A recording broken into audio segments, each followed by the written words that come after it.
السلام عليكم. ليش يا دكتور؟ تفضل، شو سؤالك اليوم؟ ليش الشخير مرات مش طبيعي ولازم يتعالج؟ طبعا الشخير مش دائما نقول انه موضوع طبيعي. احيانا اذا كان مصحوب، بالنسبه في الكبار بالذات، اذا كان مصحوب بخنقه في النوم، انقطاع تنفس، الشخص يقوم ينوض من النوم داهش او يلهث كذا، ثاني يوم مثلا يبدا مصدع نعسان وغيره، مش واخد كفايته بالنوم حتى لو رقد ساعه طويله، فهذا عاده يحتاج الى دراسه النوم لمعرفه السبب، لانه قد يكون مش طبيعي.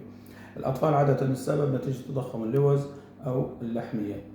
فأي شخير متكرر لازم نهمه ولازم نشخصه ونشوف السبب شنو هو. شكرا. لو عندكم أي سؤال يكتبوه في التعليقات، ممكن يكون هو موضوع حلقتنا الجاية. والسلام عليكم.